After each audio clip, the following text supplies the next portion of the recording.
Welcome to the Ambassadors on Dove Television. My name is Mike Adekunle.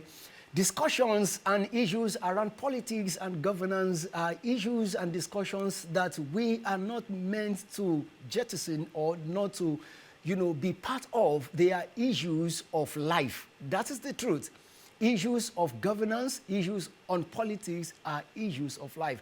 And that is why we decide to bring this to your view, to be abreast of informations and happenings around politics and governance, especially as far as Nigeria is concerned. And if you are watching us outside Nigeria, I want to also believe that the issue of governance and politics in the country where you are also is of utmost importance to you, because politics is about everything. Governance is about everything that happens to man as long as you live among human beings and among those of your country. Very, very important. So I especially welcome you to this great episode of the Ambassadors on Dove Television. And of course, first and foremost, I want to appreciate those of our viewers and participants on the Zoom. I need to also let you know that you can be part of this program, live audience on our Zoom handles. So if you want to be part of it, just send to us through the address you are seeing on your TV screen right now to be part of the Zoom audience. So those of you on Zoom right now, I gladly appreciate your presence with us, and I thank you for joining us. God bless you. You are welcome to the Ambassadors once again. And of course, with me in the studio are great gentlemen that in their beat, they've made a whole lot of impact in governance and politics of Nigeria. They are not, retiring. They are not tired. They are still pressing forward, and they still want to do more in their advocacy for good governance and, making sure that the politics and the politicking around our country becomes better, and to also encourage and be a source of encouragement to all of us to be part of what is happening around politics and governance. All right, it is my great pleasure to welcome and to introduce to us Barrister and Pastor Jide Ologun, who is a social and sustainable development advocate. He's a lawyer by the grace of God and a political analyst. Good to have you with us, Barrister Jide Ologun. Thank you. It's a pleasure to be here. We appreciate you. Thank you for your time with us. You're welcome. And thank you for tolerating me all the time. All right. I also have here an evangelist that most of you will know very, very well. And some of you will know him and might not know that he's actively involved in politics and is also at the fore of happenings in Ogun State. Yes, I need to let you know that he is evangelist Kolade Segun Okewo, that we popularly known as KSO. He is the national coordinator Grassroots 37.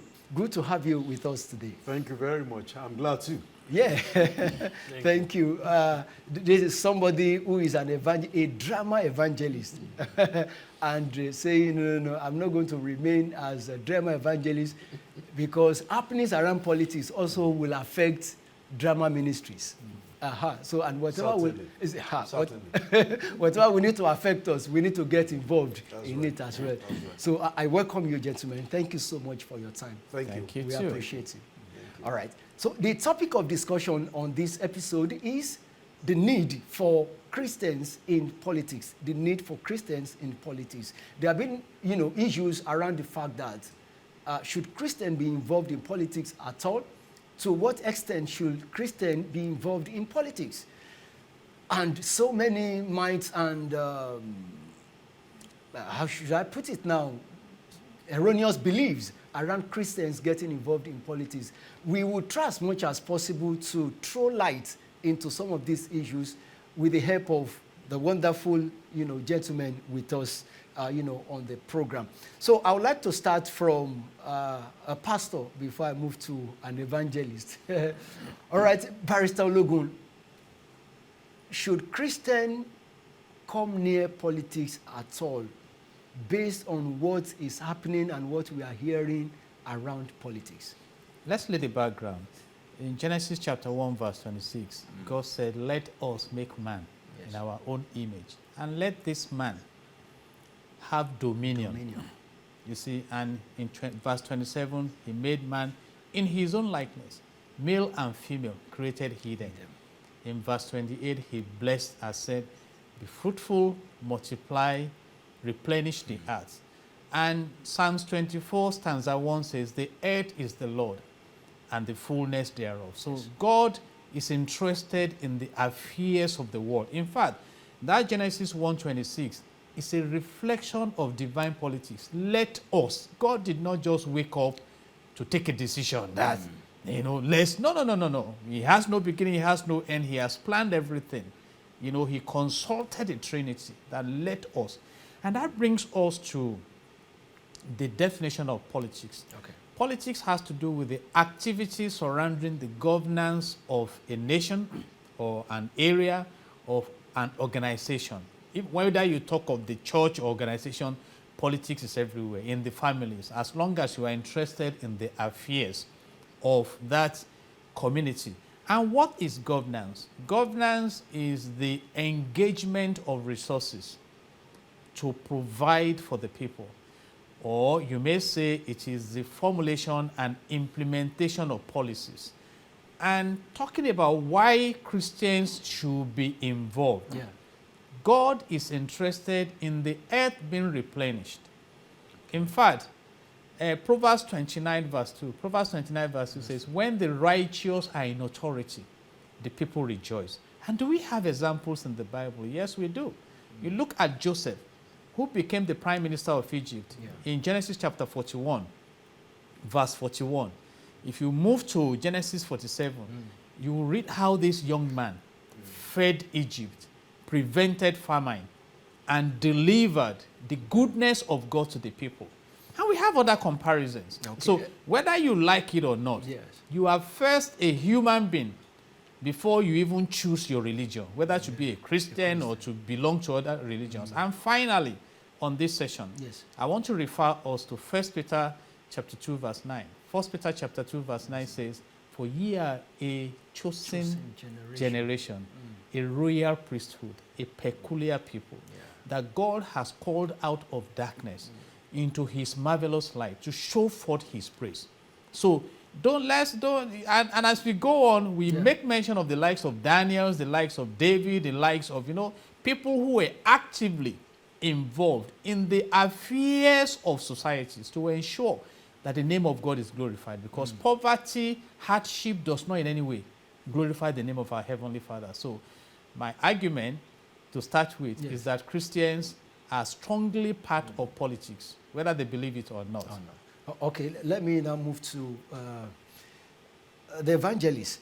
And you are actively involved in politics. Yes, I am. Now, what difference do you think Christians or believers now will bring into politics?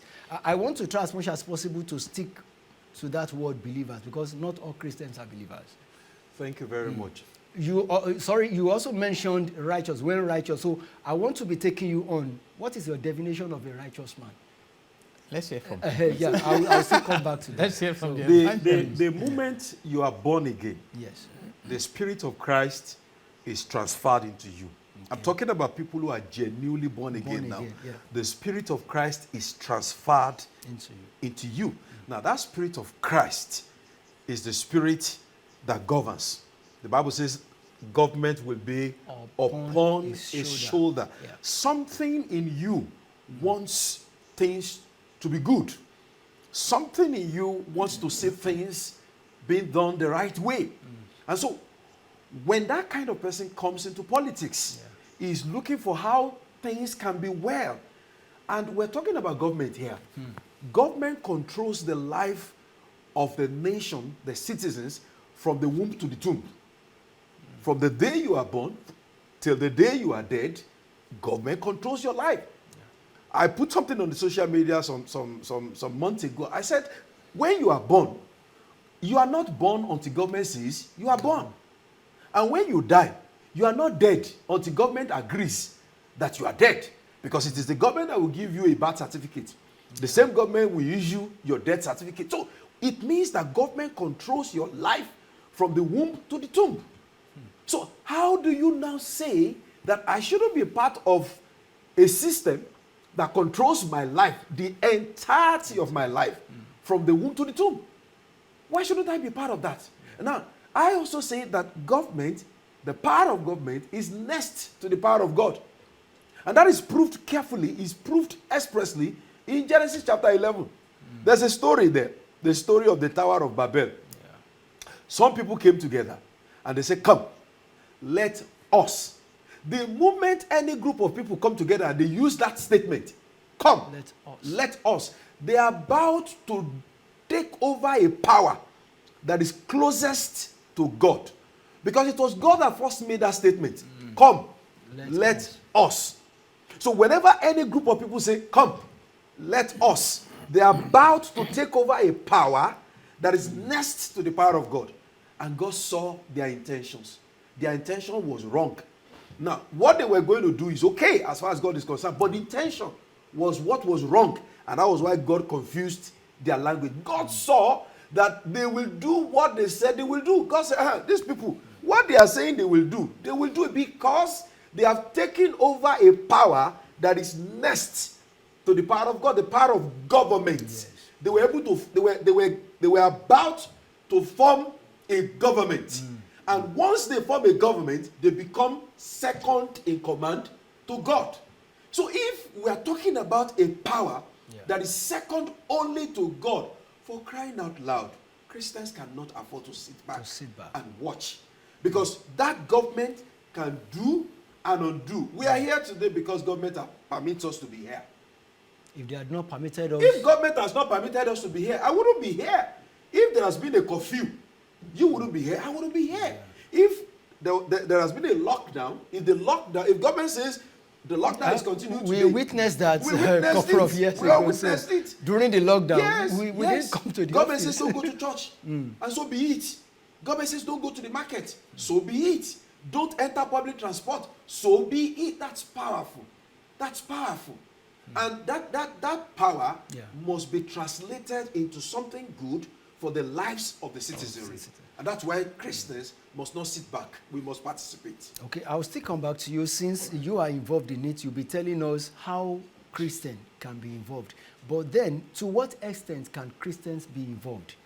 Should it remain at the level of, okay, according to the scripture, pray for those in authority, obey them? That's all. To full extent. I'm sure the people were praying when Goliath came to town. I was intimidating people, 40 days, 40 nights. But a David showed up and said, I will not allow this uncircumcised Philistine to defile the name of the living God. So there is a room for the spiritual. You pray, you fast. And there is a bigger room for the involvement, someone to stand in the gap. So if you read 1 Samuel 17, you read about the account of David. I just mentioned the case of Joseph. If there was no Joseph to show up in the palace of Pharaoh in Genesis chapter 41, famine would have probably wiped off the whole world. You see, but God is always keeping people. Have we forgotten when the Israelites were shouting in Egypt, and God sent his word to Moses through the burning bush, that Moses, you have to go and deliver. They prayed, they fasted, but there was need for a Moses and an Aaron and a Hur to get involved. Like he said, government is powerful. By the grace of God, I've had the privilege of sitting with some governors, and then, you know, you may want to realize that sometimes when decisions are made, people may not come into the formula of the decisions. Let me ask this simple question. Nigeria has the largest deposit of proven gas in Africa. Why should gas be expensive for Nigerians? Why should we not have gas to generate electricity and distribute electricity? These are big questions. What is the missing link? That's what I'm explaining now. Nigeria discovered oil in commercial quantity in 1956, joined the oil-producing nations in 1958. Okay. The first refinery was built and I think it was opened in 1965. We have 4. We spent 100 billion naira recently turning around dead refineries, dead in quote. The UAE discovered oil in 1958 and translated a desert to paradise. That if you are a big brand in the world and you are not doing business in the UAE, you need to work harder. You see, so Singapore left Malaysia in 1965 as a little coastal region with little resources. It's one of the best places to live and to work in the world today. So it's about how your resources are managed. As a student of the Constitution, Section 14, subsection 2 of the Nigerian Constitution 1999 as amended says that the security and the welfare of the people shall be the primary purpose of government. That is in line with the doctrine of God. God wants to preserve life. Jesus says in John 10:10, the latter part of it, that I have come that they may have life and have it more abundantly. You see, so why should people be dying? Why should people be dying? You see, so what has happened to that mandate? Yeah. Look at the education sector of the country. It's almost paralyzed. It's troublesome. Go and read Section 18. Section 18 of Nigerian Constitution 1999 as amended makes it mandatory for the government to provide education for all citizens. All right? So where do we go if we continue here? You see, if you go to the Bible says, and we are talking about believers now, that the rich rule over the poor, and the borrower is a slave to the lender. Yeah. Now our total indebtedness is about 39 trillion naira. Where do we go from As we speak now. As we speak, yes. In that threshold. You see? And we have not stopped borrowing. So when you benchmark this with the provisions of God, then you need to ask yourself some questions. Who are the people managing the governance structure? Are all this happening because Christians or believers are not the one in authority? You know, you asked a question about righteousness. Yes. Righteousness is doing the right things. And we cannot rule out the essence of leadership here. Yeah. Joseph was just an individual. And he was given a portfolio. And he performed. And what is leadership? Mobilizing and influencing people to achieve results. And when you step into leadership, you must ensure that you follow the vision. We talk about MDAs. So let's even assume, an assumption is the lowest level of knowledge, that, okay, the people who are working with me do not want me to succeed. But I've asked a simple question. If you have a driver, and from Ikeja you say we are going to Victoria Island, and suddenly you start hearing people calling, Agegeoya, bring your change, and you look at the signboard, you are in Penn Cinema. I mean, as the car owner, you ask your driver, did you hear me well when we started this journey? Maybe you were even sleeping where you are sitting. That I said we are going to Victoria Island. And the driver insists that, no, I have to go to Abule. But you ask him to either come out of the car if you can drive. You must restructure that journey towards Victoria Island. Destination. But there is a saying that if you don't know where you are going, any road can take you there. And that is why for the righteous, you look at the manual. Whether we like it or not, it's only God that will not leave office. We all play our roles. But will you play it in line with God, what God has put in place? Okay. And that is where, and if you are not there when decisions are taken, it's about decisions. Then you don't complain. Because you are bound by the decision. And excuse me, sirs, and all our viewers, is there a separate market for believers? No. The inflation rate is affecting everybody. Yeah. We all bear the brunt together. It's affecting everybody. You buy PMS at the same pump price. You buy diesel at the same pump price. You see, so it's affecting everyone. Yeah. And that is why we must be involved. Democracy started in Athens, in Greece. And it is the government of the people, by the people, and for the people. It was not defined by religion. It was defined by the concept of the people. And if you don't show interest in how your resources are managed, how your affairs are managed, then you should be prepared to take anything that comes. Now, let's now go into the practicality of it right now. if a Christian is to join politics, what are the step-by-step approach to join it? Please, there are no specific approach or approaches for a believer separate from the average citizen of the country. Okay. It's the same process. When I joined politics, I went to the ward meeting just like every other person attended the ward meeting. I haven't identified with a political party. Exactly. Right? So the process is very simple. It's the same process whether you're a Christian or you're a Muslim or you're a traditionalist. Okay. It's the same process as provided by the Constitution. Go and identify a party of your choice and attend the ward meeting. The ward is the lowest level of governance, and that's where politics is. You will continue, but then one critical thing is in Nigeria now we have up to about 22 or 18 political parties. Thereabout. About 18.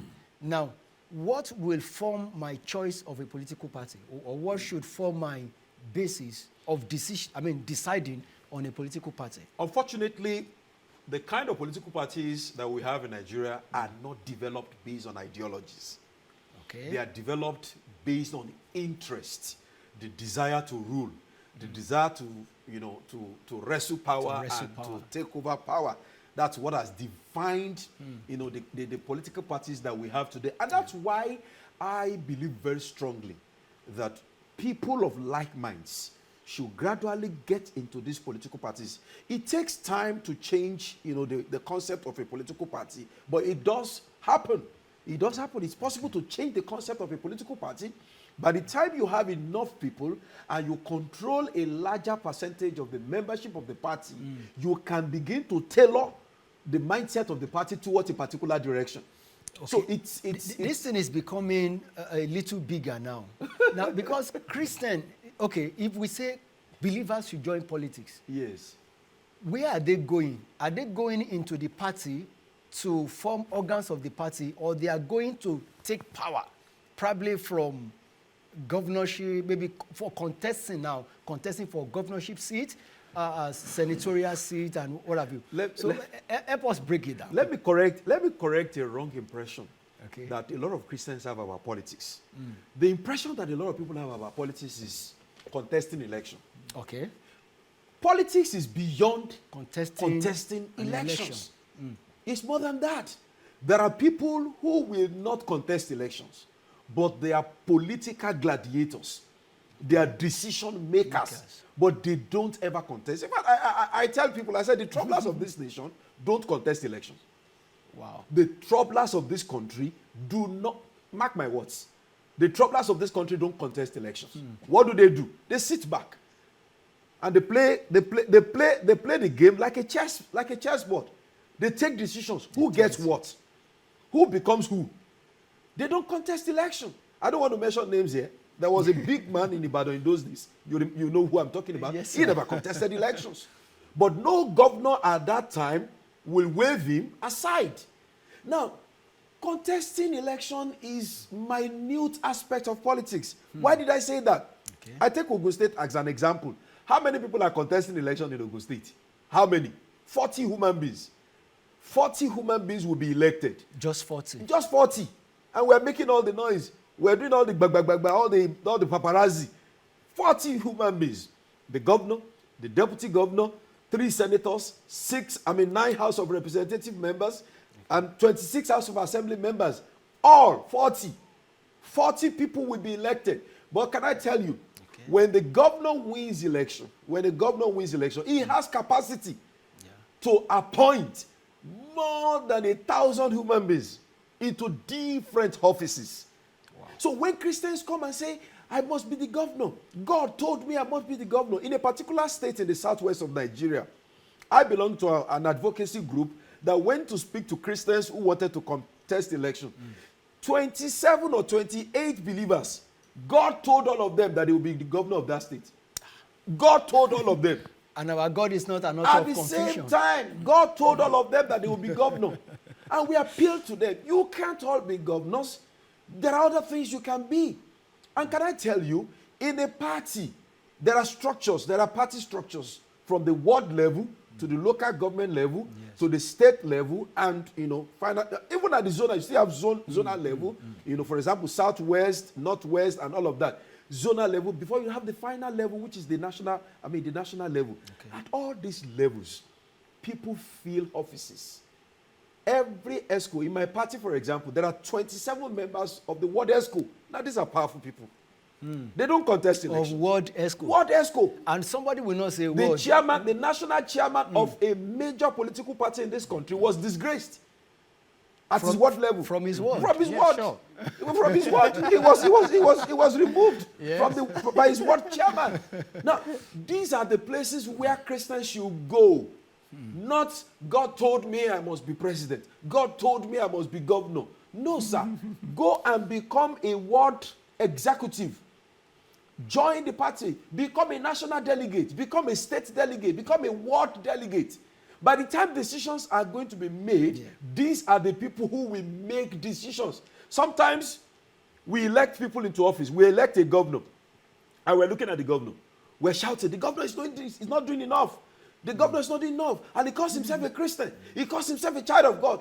But the governor is crying inside. Please. And it's like saying, can't you people see? Can't you see the troubles I am going through? We will come back to analyze that trouble and that cry. Very important. But then we shall observe this very short break. And by the time we'll be coming back from that short break, it shall be time for those of you on the Zoom link to start making your contribution. So if you have any contributions to make, just signify and we will pick you up to ask your question. God bless you. We shall be back. Watch The Ambassadors on Dove Television as we take you through the rudiments and fundamentals of politics and good governance and how you can be involved. The Ambassadors is showing every Tuesday at 1 p.m. Nigerian time. All right, welcome back from that short break. And of course, I need to let you know that this program is out to be sponsored. And you want to place your adverts, you want to sponsor the program, please, we need you to keep this program. This program, it's all about giving out information as regarding politics, leadership, governance, businesses, economics, security, and all sorts around governance and politics. So it's a program you will love to place your advert on. So please contact us if you want to place your advert on this program or you want to sponsor the program. Please, we are out for you. Please get in touch with us. You're welcome. I still have with me Barrister Pastor Jide Ologun, who is a sustainable development advocate, somebody who is so passionate in seeing Nigeria becoming like Dubai and Singapore. And I know one day we shall get there. And of course, I still have Evangelist Kolade Segun Okeowo, the National Coordinator for Grassroots 37. Thank you so much, gentlemen, for your time. And those of you on Zoom, we really, really appreciate it. So we are at that moment where those of you on Zoom can now be part of the conversation. But give us a few minutes to quickly trash out a fire that Evangelist Okeowo actually ignited, talking about, getting involved in politics from the world level after identifying your choice of political parties. Now, you have said a whole lot, and I want you to quickly end your thoughts on the appointments and the elective positions. Well, I have said it that there's more to politics than contesting election. Okay. And I've said there are more people who are in governance as a result of appointive offices by the reason of party offices, party leadership offices, than those who are even contesting election. I identify myself only 40 people who are contesting election, but there are hundreds of appointees, hundreds of party officials, and these are the places where believers can start. If I know the things I know now, if I knew the things I know now, in 2008 when I started politics, I wouldn't have started by contesting elections. Wow. I would have gone into party, party formation, party structure, and become a leader of the party. Somehow become leader of the party at the government, at the world level, local government level, and gradually rise to national level. Because those ones at the party level are the movers and shakers. These are the people making decisions. And that's why I ended up the other time by saying that sometimes the people you voted for are hamstringed. They are handcuffed. And that's why believers cannot just wait and say, let's vote. When they bring their candidate, we will vote. Vote for who? Which candidate are you going to vote for? The candidate that the party leaders have already decided? It is their candidate, not your candidate. Not your candidate. All right. It's their candidate. Okay, I want you to weigh in. You know, as a Christian lawyer, I was bothered about injustice one day. And I said, let me consult the Bible on law.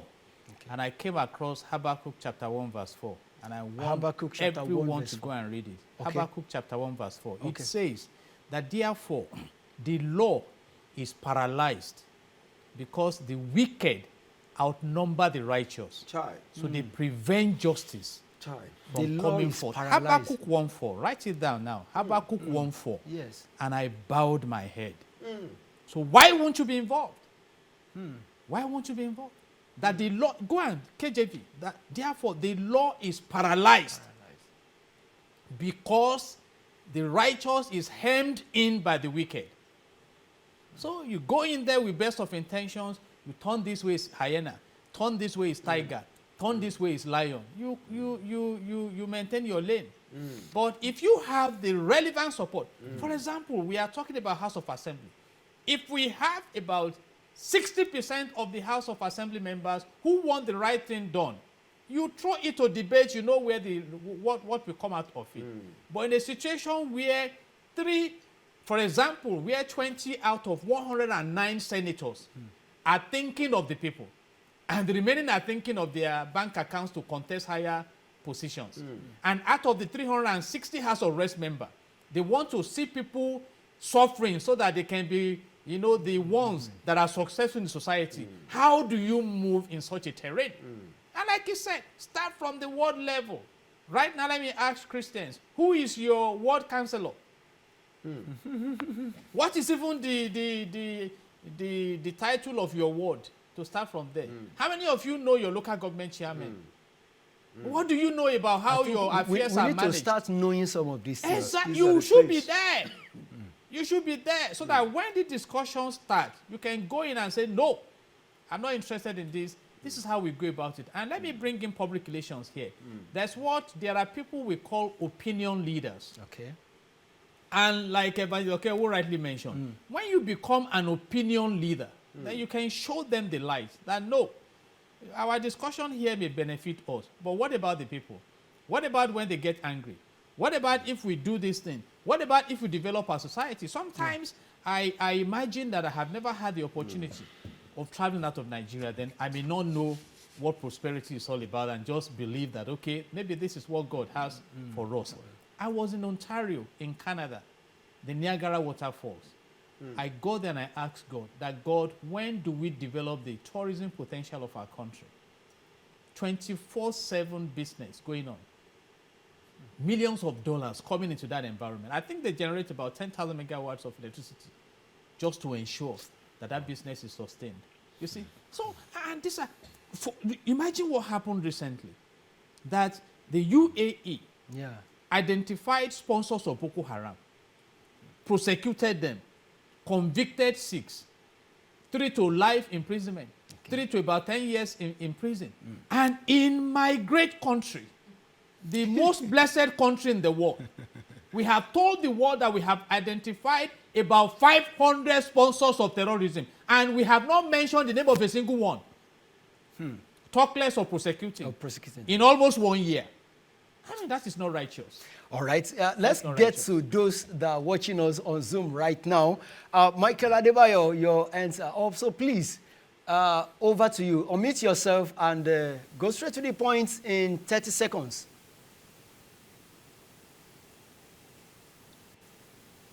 Well done, guys. Thank you, sir. Yeah, thank you. We can hear you. I attended the church once. I wanted to call the name of the church in Ilorin.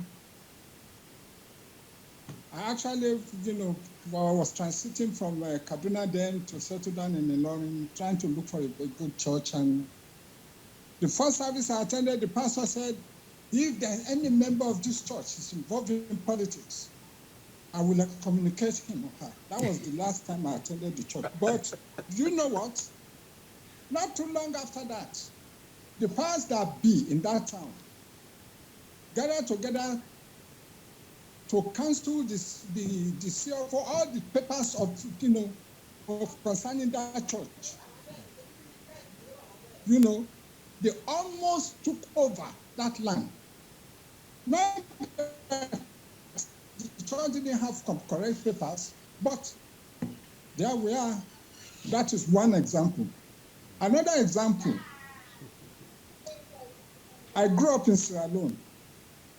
There, my late brother married the cousin to the prime minister, my guy. Unfortunately, my brother died. Within a month, a law was passed in Freetown. No foreigner has a right to have property in Freetown. My brother had 6 houses in Freetown, and a house they built a house for the wife. What happened? My wife took over all the properties because it was said my brother had no right, no foreigner, a fellow African or West African nation. So what are we talking about? It's about laws and decrees. People like Daniel. Yes, people like Daniel. We know that for the short period he was there. Yeah. We know how God used him. Now let's talk about an unbeliever. When God wanted to move in the life of the children of Israel to liberate them, he touched the heart of King Cyrus. Yeah. Because that was the power that be. Thank you so much. Power and authority. Yes. What you are really saying, very on point and thought-provoking. Yeah, thank you. Let's quickly give room to Isaac Adeleye. Good afternoon. Yeah, thank you very much. Yeah. Thank you. My name is Isaac Adeleye. I'm from Kwara State. The contribution I want to make is about how the church perceives this opinion on politics. As we, young ones and youth, are showing interest to represent the nation in diverse capacity. The perception about the church when we pitch our idea and we let them know our opinion, it's not something encouraging that you can count from numbers that we have enough of people who have actually throw away their ambitions and participate less because of the position of the church, who is not encouraging.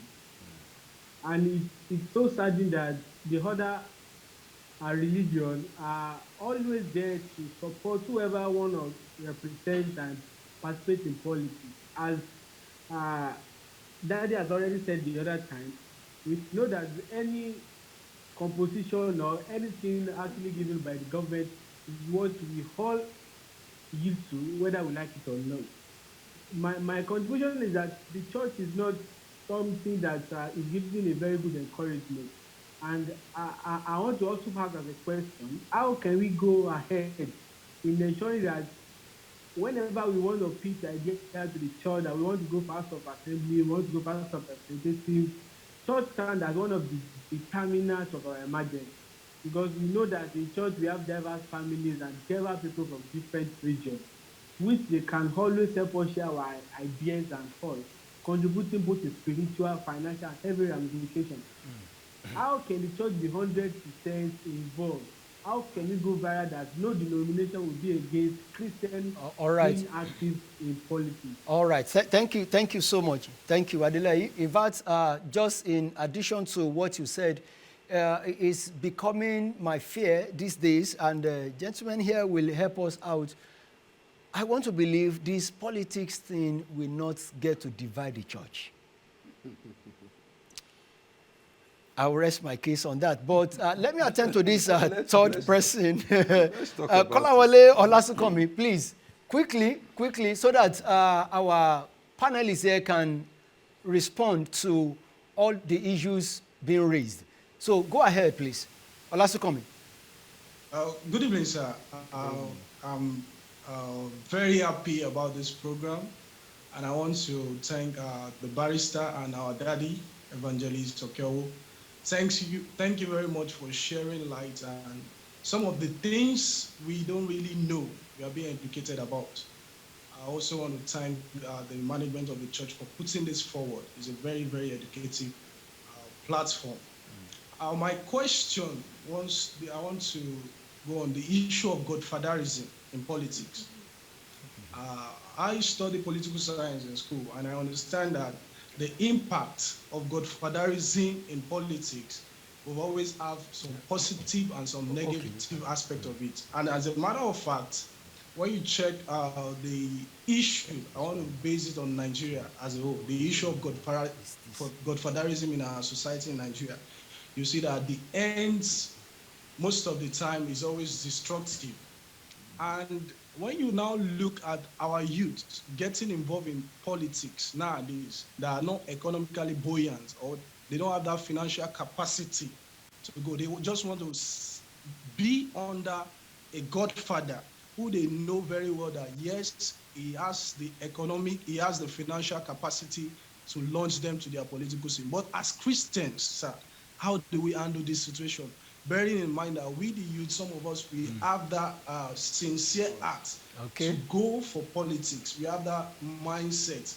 And when I get there, I want to do the right thing. I want to do the things. Right. I want to do things in the fear of God. Thank you, Olasukomi. Thank you. Can we start from the issue of godfatherism? Since the concept of godfatherism, there is absolutely nothing wrong with the concept of godfatherism. The problem with godfatherism is the occupier of the office of godfather. That's the problem. Mordecai was a godfather. Very simple. He was a godfather to Esther. He was the one who collected INEC form for her. He was the one who printed her posters. He was the one who led the campaign support. Yeah. He was the one who led the campaign. And at the end of the day, did he benefit from the office of Esther? Yes, although not for personal aggrandizement. He didn't set out in the first place for self-benefit. Who could have gone to tell Esther, go and die? If not a godfather. Who could have told Esther, walk to the palace walk and talk to the king? And Esther knew that was like a death sentence. Remember, if I perish, I perish. Who could have encouraged Esther to take that kind of step? If not for somebody who has taken a lot to ensure that she became the queen. So there's nothing wrong with godfatherism. The problem is, where are the righteous godfathers? So we need to raise righteous godsons. Exactly. Where are they? Where are they? Godfatherism, you see there are different ways, there are different concepts of godfatherism. You can call it mentorship, you can call it father in the Lord. In the church, we call it father in the Lord. So in the point, it's the same concept. It's the same concept. So it depends on who. I pray in the next 20 years, I should sit in the position of a godfather. I'll be in my 70s. I should be able to sit down. I'm not contesting for any office. I'm not aspiring for any office. I should be able to raise an academy of young people and say, this is what you should do. This is what you should do. That's the kind of thing I'm looking forward to, that I will become a godfather one day. So it is because people have seen the negative side of godfatherism. So godfatherism has become a kind of dangerous word or dangerous position. Godfatherism is okay. It depends on who is there. Okay, you are a pastor.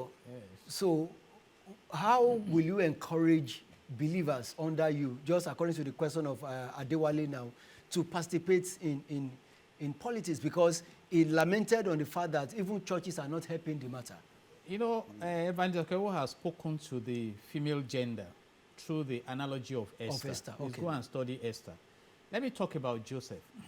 How much did Joseph pay as transport fare to Egypt, where he fulfilled destiny? 0 naira. God raised some rich men who bought him. They didn't need his services because he never worked for them in Egypt. They transported him to Egypt. Joseph never worked for Potiphar? No, for those who bought him. Oh, those who some merchants arrived when he was by the well. And bought him, took him away from that death trap, all the way to Egypt. He never paid any transport fare. He got to Egypt, he found himself in the hands of a godfather called Potiphar. He never paid rent in Egypt. He went to prison, met another godfather, the keeper of the prison, who said this is a sound attitude in this young man. How much did he have? Not money. And the man said, I will give you leadership roles here. He met another godfather in the prison that interpreted dream for. Exercise your skills. The Bible says the gifts of a man will make way for him, not your money. In addition Don't to be that, thinking about money. I wanted to ask you, as Christians in politics, what should be our duties? What should we be doing? Go and join at the ward level. Carve out a niche for yourself. Be known for righteousness. Even amongst the crooked, they are still looking for the slightly righteous. Yes, sir. That is how it runs. So Joseph was a star. Look at, he had the opportunity of sleeping with the master's wife. He said, no, I won't commit this sin against God. And it was the godfather he met in prison that told the king in Genesis chapter 41 that I met a man in the prison that interpreted dreams. He will interpret your dreams. And when Joseph came to the prison, how much did he, to the palace, how much did he bring? He was brought on the order of the king. Potiphar jailed him, a higher authority released him. And in Genesis 41:16, he told the king that God will give you an answer of peace. Lean on God. And the king saw the super spirit in Joseph. And between Genesis 41:39 and 41, he said, I have no other person to implement these wonderful plans, to redeem my nation from destruction. That you, Joseph, without any election, without any, you are right. You are hereby appointed as prime minister of Egypt. So young men, please go and study Joseph. If you have the right attitude, the right helpers will come. And you get to the top. All right. Quickly, let's go back on Zoom. Good. I'm a member of Redeem, and I'm not using that. It's not as if I want to. My statement right now is not to speak against the authority of the church. But however, something happened during that period when I met with the. I won't mention the province. Neither will I mention the zone or parish. But then I met with the authority with the authority of the province then, and the church. The reception I received then, even as a member of Redeem, was not too encouraging. Not because they don't love me, not because they don't like me, but because of their perception about politics then. I did everything possible. I remember there is a particular brother here, he took me around. In fact, he did so wonderfully. He took me to the provincial pastor then. But then, the reception was not too encouraging. And it's a very wide province, a very big and large province that even the all right, okay. Those ones with their I'm sorry, very soon with their voters card is more than half of the votes I need to emerge then. But their reception, their acceptance was not too encouraging. So I'm urging the authority of the church this time around to do more. They should do more, so that people will be encouraged, especially Christians. When the righteous is on the throne, the people rejoice. The wicked is highly ruling. The wicked is ruling in that constituency for the past 24 years. So all right, need to change. Thank you, thank you, Oluwamayowa Ogunkoya. Okay, that is your own opinion, and we never, in a way, Dove Television and Dove Management never supports your opinion of referring to those who are ruling in your constituency right now as being wicked. Yes, as mentioned, we are not in support of your opinion, but that is your own. Everybody is right. So I have a learned, freedom colleague. Of expression, but they have regulated it. All right. Thank you so much. Okay, a woman, I think we should find a way of entertaining a woman. Mrs. Adedoyin, is Adedoyin now? Please, you can unmute yourself and speak to us. Mrs. Adedoyin, in 30 seconds, please, because of our time. Good afternoon. Thank you for having me. Thank you. I want to talk about the role of women in politics. You know, many of us, we believe that women should be at the background, not to be at the forefront. And we believe that women should take hold of the house, take care of the husband and the children. For few of us who are interested in politics, how can we go about it without losing our identity as women of God? And how can we get support? Because I'm very interested in politics, but I see that we don't get the support. At what level or what rate is your interest? You want to join a political party? I'm a member of Believers in Politics in Oyo State. Okay. And although I have not started from ward level because I'm not getting the support that I should from my home front. What support? So that's okay, home front. How okay. can you okay. sensitize our husbands, okay. our pastors, to allow women to fully participate in politics? Okay. All right. Thank you so much. Thank you. All right. Pastor, in 5 seconds, can you respond to that? Because would you allow your wife to participate in politics? Probably by the perception of what people are seeing, women in politics, all they do probably clap around the politicians. Why not? We have the likes of Okonjo-Iweala. We have, great women. Yeah. We just mentioned Esther. Read the Bible, Deborah. You see, we need to simplify politics. And like I started, politics talks about the activities around the management of a community, whether a nation or an organization. Okay. So why should you not be interested? It's like you are bringing your ideas, how things can be done, how to support those you believe will go and represent the interests of God and benefit the people. So all right. You should be able to play the marital politics also very well. So that you have the endorsement of all right. Okay, you are a husband and fully involved in politics. Yes. So how would you encourage the women or men like you? My wife is in politics too. We are together in both politics. Of you in politics. Your children too, probably they should be in politics. My son contested in school. My son contested. He's already in the blood. So they are all into politics.